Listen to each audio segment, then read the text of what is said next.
When two young people fall in love, and as a result, their whole lives become a hauntingly sad but beautiful story, it isn't easy to forget them. Do you remember Gabriel and Evangeline? Romeo and Juliet. Their stories linger in our memory, haunting, unforgettable. The girl in the story I'm going to tell you now was just about Juliet's age, and like the story of Romeo and Juliet, there was an obstacle to her marriage. But unlike Juliet, the girl in this story doesn't die. She lives, like Longfellow's Evangeline, with the memory of her love. The story begins in 1806 in a California city called at that time Yerba Buena, which means the good herb in Spanish. In 1847, Yerba Buena's name was changed, and today it's known as San Francisco. The girl this story is about, Concepcion Arguella, had just turned 16. Her family lived in a fort called the Presidio, established by the Spanish 30 years earlier. Concepcion often stood on the hillside on the edge of the Presidio, looking down on the ocean. She loved to watch the waves rise and fall, the white foam, and the sun sparkling on blue water. When she looked to the right, she saw a large inland bay with two beautiful jewel-like islands, known today as Angel Island and Alcatraz. Across the water, there were oak and redwood forests. Ships would sail across the bay to bring wood and water back to Yerba Buena. A narrow opening separated this inland bay from the ocean, and it was dangerous for ships to sail through this gateway, both because of submerged rocks and strong tides. And sailing through this gateway was even more treacherous when fog rolled in, blocking visibility. Today, the Golden Gate Bridge stretches across this gateway. I hope you'll have an opportunity to walk or drive across the Golden Gate Bridge. You'll see the open sea on one side and the hills of San Francisco, Angel Island, and Alcatraz on the other. My house is on a hill facing the Golden Gate Bridge, and sometimes the bridge is decorated with wisps of fog. And periodically, the fog compresses itself and only appears underneath the bridge. We call this toothpaste fog. Sometimes I can't see the bridge at all. It's been erased, made invisible, covered with fog. But back to 1806. Concepcion, or Concha, as she was nicknamed, spent a lot of time by herself. Her father, commandant of the Presidio, was busy, preoccupied with the responsibilities of an administrator and soldier. Her older brother used to spend a lot of time with her, but now he was always out hunting or exploring regions around the bay. Her mother was busy overseeing servants, and so Concha spent a lot of time by herself. Then on April 6, 1806, something happened that was to change her life forever.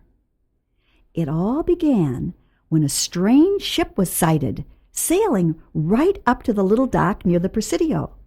Now, this was unusual because foreign vessels weren't allowed in the bay. The Spanish government had given strict orders to keep all foreign ships out. But here it came, bold as anything. There were men on the ship's deck calling out, but no one understood what they were saying. They didn't even recognize the language. But they looked friendly, and so permission was granted to come ashore. Everyone stared as the men walked down the ship's plank on the pier. Their clothes were so strange. No one had seen anything like their shirts or pants or fur hats. The strangers didn't speak or understand Spanish, and so they could only communicate by gesturing and facial expressions. Then someone suggested they find Father Uriah, who spoke a little English, and so he was sent for. But the strangers didn't speak or understand English. In desperation, Father Uriah tried Latin, and one of the men from the ship answered him. But since neither man knew enough Latin to speak fluently, it took some time before the mystery was unraveled. The newcomers were Russian. They explained they had come in friendship from a place called Sitka to the north. Now, it's important to know that on the day this ship arrived, both the governor and the commandant were away. If they'd been there, the strangers would never have been allowed ashore.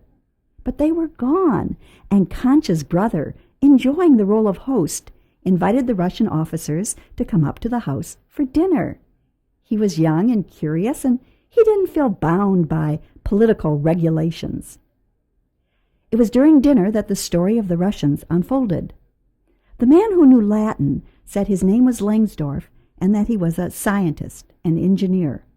He introduced their leader, young, handsome, courteous, Count Nikola Petrovic Rezanov. He told them Rezanov had been sent to Sitka as overseer for the Russian fur trade. But when he arrived in Sitka, Count Rezanov had found the Russians living in his settlement sick with scurvy. Unfortunately, a supply ship sent earlier from Siberia had never arrived. People were starving. Some had already died.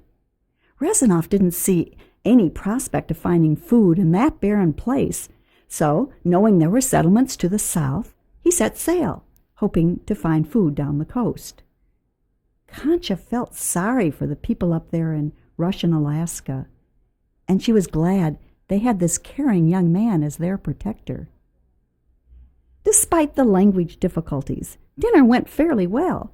Count Nikolai smiled and nodded, but he couldn't seem to stop looking at the beautiful young woman, and even though she kept her eyes lowered, Concha could feel him looking at her. Concha's brother tried to explain to the Russians the difficulty of giving them food to take back to Sitka. "We have meat and grain, but it's not for sale. Spanish law forbids selling any supplies to foreigners." Although Father Uriah translated this, the Russians didn't seem to comprehend. They kept repeating their need and request. They wanted to buy food. Towards the end of the meal, it was discovered that several of the Russians spoke French, and so a French priest living in Santa Clara was sent for.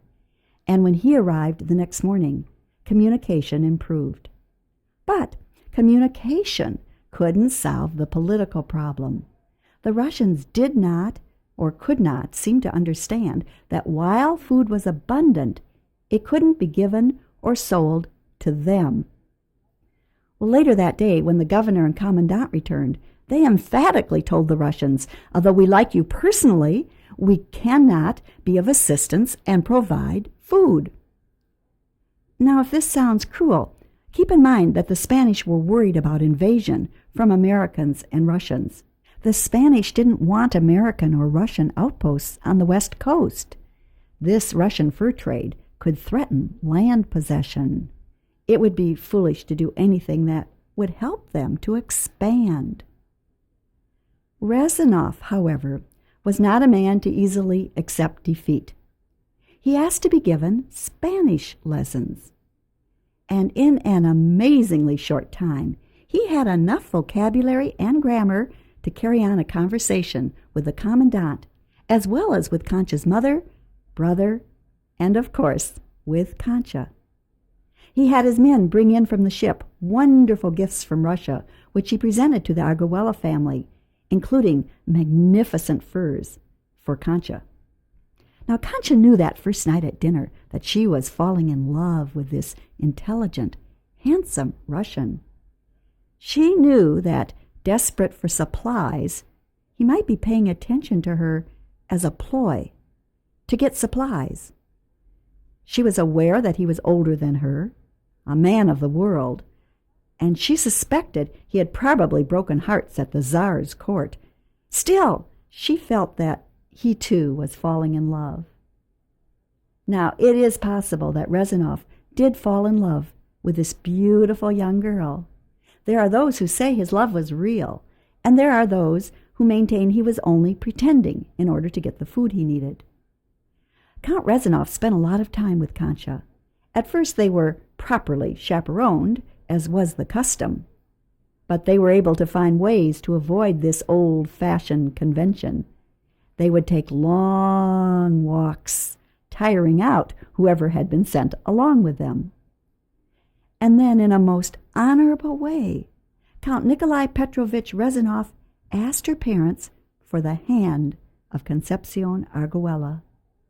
But he was told, "We admire you and like you, Count Rezanov. We would be pleased to have Concha find as fine a man for her husband, but she cannot marry you. Marriage is impossible. Concha is Spanish Catholic. She must marry someone of our faith." Rezanov was of the Russian Eastern Orthodox religion. Concha's parents told Rezanov, "We would need permission from the Pope. We're sorry, Rezanov, but she cannot marry you." Concha pleaded. Rezanov persisted. Finally, when Rezanov said he would join the Catholic faith, her parents relented. However, there was one further condition they required. Count Rezanov had to obtain permission to marry Concha from the Tsar. The lovers were disappointed. They were in love. They wanted to be married. But a promise was better than nothing. For the next 3 weeks before the ship left, Concha and Nikolai held hands, kissed, and planned their future. Meanwhile, Rezanov's ship was being filled with the food supplies that were so desperately needed. On May 21, 1806, 6 weeks after he arrived at the Presidio, the Russian ship set sail for Sitka. Rezanov's plan was to go from Sitka, cross the Bering Sea to Kamchatka, cross Siberia, and report to the Tsar. Then he would come back. Concha stood on the hill as his ship sailed out through the narrow gateway. She watched it turn to the north and disappear behind the headlands. Concha stayed on that hill for a long time, praying for his safe return.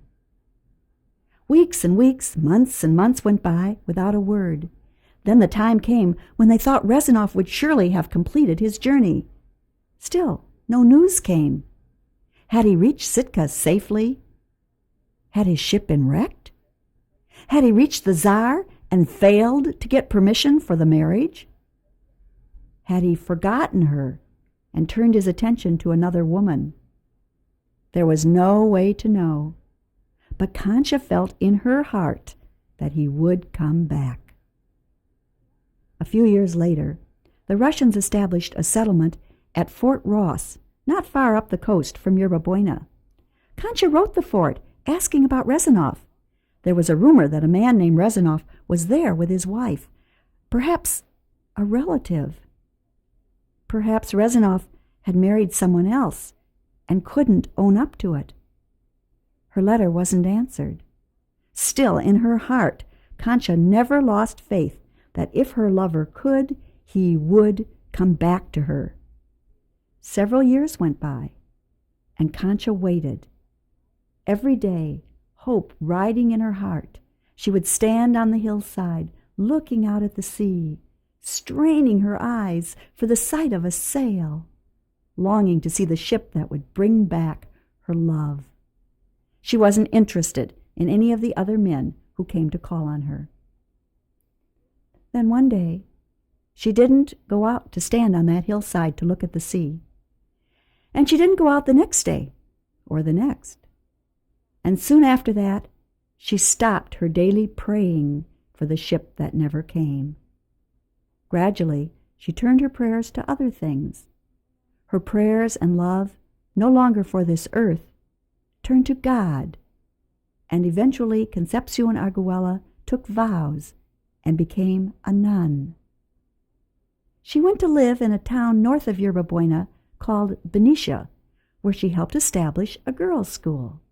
So, aren't you wondering what happened to Rezanov? Was he a cad?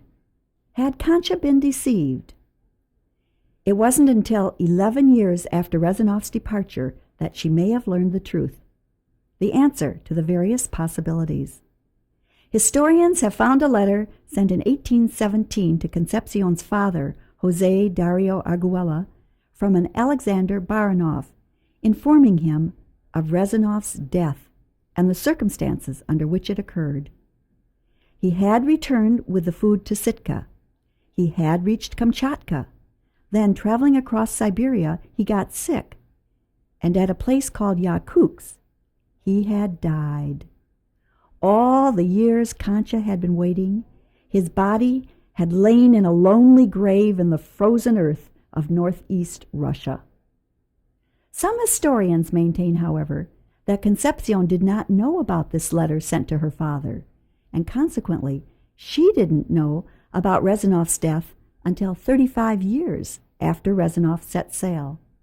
A British man, Sir George Simpson, came to California in 1841, planning to buy the then abandoned Fort Ross, and it is believed by many people that it was from Sir George, 35 years later, that Concha finally discovered what had happened. All her life, Concha had memories of the powerful feeling of earthly love from those few short weeks when she was a girl of 16. But she knew now that her heart hadn't deceived her. Life works in strange ways, she thought. Perhaps God touched me for a different purpose.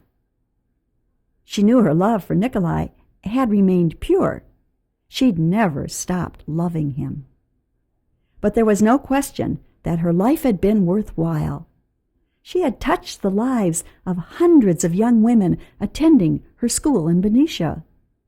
Historians have found in the diaries of girls who attended that school glowing references to the inspiring touch of her devotion. In her early 50s, Concepcion Arguella died peacefully. And that is California's own true and hauntingly sad love story.